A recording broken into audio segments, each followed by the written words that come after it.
Hi, my name is Audrey. I'm 18 years old. I'm the F1 in Schools UK National Champion Team, and I'm also the award winner of the Girls in Track Award.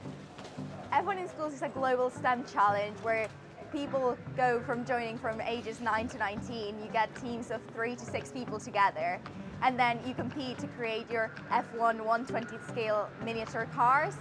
The mission of F1 in Schools is to definitely show how STEM can be fun.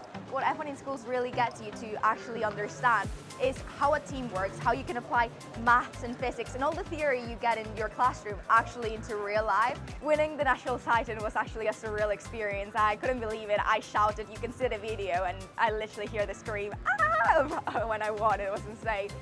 I'm really looking forward to see how a team actually works. The reaction times of the drivers is insane, but the reaction time of the team of making the decisions, I feel like that's what I'm really excited to look for, how a team communicates within the paddock. How do you separate teamwork with competitiveness against your own teammates? We get on very well, you see, so it's okay. It's always hard, because fundamentally you've got to remember that although we work as a team, as drivers, we're still individuals as well. So you still want to get the best for yourself. Although you run as a sole driver, if you like, you're part of a bigger team and a bigger commercial platform. So you learn to sort of have to bounce ideas off people, and each one of us will have our own strengths. But fundamentally, we all still want to win as well. So there's that crossover between both sides. Definitely, everything that Tom said, I agree with, and also teamwork. We all represent most of the same partners, like say Bristol Street Motors, Macklin Motors, but on track it is every man for themselves. But you're always a little bit more respectful with your teammates. That's for sure. One rule: you don't really want to take each other out within your own team. Try and focus on having ding-dongs with other people before you do that in team. What's been your biggest learning curve you've learned through being in the motorsport sector? I'm very lucky in a sense whereby I started within motorsport at an incredibly young age. I started my motorsport journey, if you were to call it that, when I was 5 years old. So I've grown up around cars and competitiveness. You learn that I want to beat Ronan, but at the same time, I'm not going to do anything to jeopardise both of us. You know what I mean? And I think that's the idea, is that we all do it for ourselves, but you learn from a very young age that respect and driving with respect is a massive area of it. And that doesn't matter if it's on circuit, but it also is exactly the same in the garage. How you interact with people, how you talk to people, and how you get the best out of people. You learn that from a very young age, and I don't think there's really anything that you can compare that to any other sport. It's not like football, it's not like rugby, it's not like golf. It's a completely different discipline because you have to be respectful, but also you learn hard work and dedication, so it's quite a cool upbringing. Definitely, yeah, ditto to that. I think it matures you very quickly.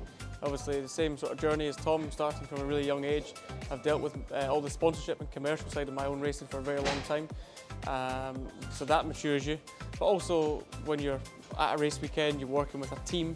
It's not just you, there's a whole group of guys and girls that make this happen, and you're the one that has to deliver the result, but you also win and lose together. You can't lose sight of that and how many hard-working people you have behind you. How do you overcome a bad weekend? How do we overcome a bad weekend? Again, I think again, I think it's something that you learn over the years with experience for a lot of the time.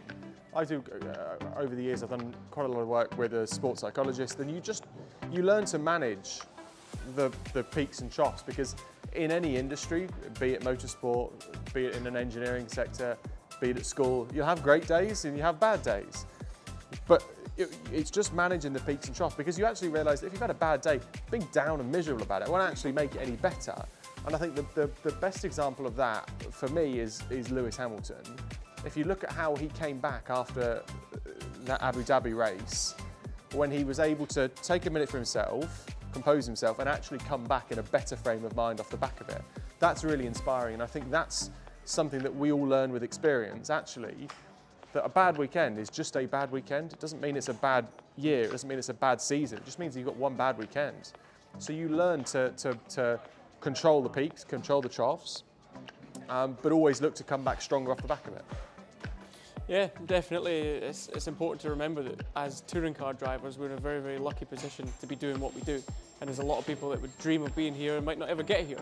So we're very fortunate in that aspect. You know, one bad weekend out of 10 weekends, really in the grand scheme of things, isn't the end of the world.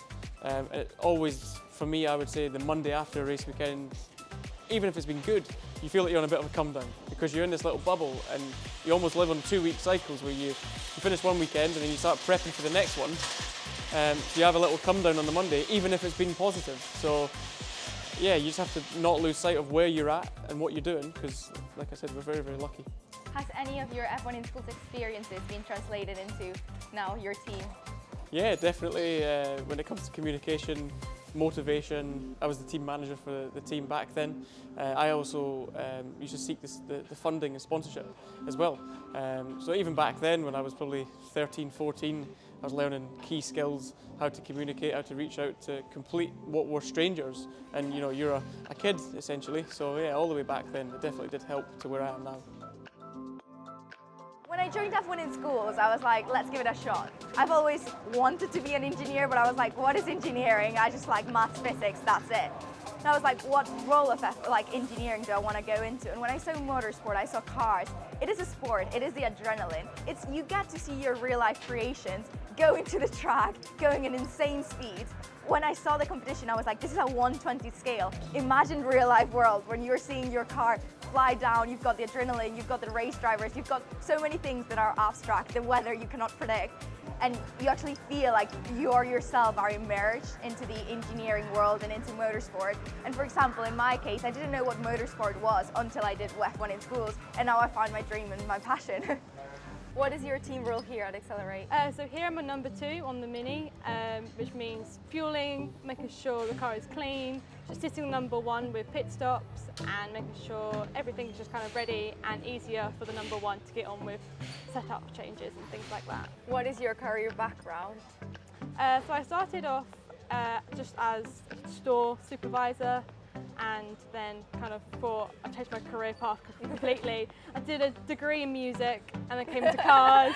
It's all a bit different, yes. But I just knew what I wanted to do and wanted to go for it. That's so good. Yeah, my career started with Formula 1, definitely. That was what got me into, cars are cool and they go around really fast. There's loads of little things, the engineering side of things, the tyre side of things. And through there it just grew with meeting the right people and getting some free work and lots of experience. Where do you see your career going off in the future? Hopefully World Endurance Championships, so it's kind of more into the longer racing, 24 hours, 12 hours, that kind of thing. Maybe the Middle East for some like the 24-hour series, that'd be really cool. The next steps in my career is going to the University of Michigan, Ann Arbor, where I'm going to study mechanical engineering to then do an integrated master's, hopefully, in automotive engineering. I want to also do a work placement, hopefully get back into the UK in 2 years' time, get into an F1 team. Definitely sign up for F1 in Schools. It's the best decision I've ever made. I find my passion, and it is everything you're going to ask for a competition. It's got the adrenaline, it's got the teamwork, you get life skills. It's not only about the racetrack and the competition in itself, you get also a group of teammates that becomes your family, honestly. I've met one of my friends through F1 in Schools, and I mean, in 10 years' time, hopefully we'll be working together at the F1 track, and you'll be able to say, oh yeah, I met you at F1 in Schools. This weekend, I've learned that it's really crucial that you need to get hands-on experience if you want to get into a team, and I find that amazing, and I'm going to work towards it so I can get some experience to get into my dream job. Thank you so much to Bristol Street Motors with Accelerate for this amazing weekend. It has been phenomenal.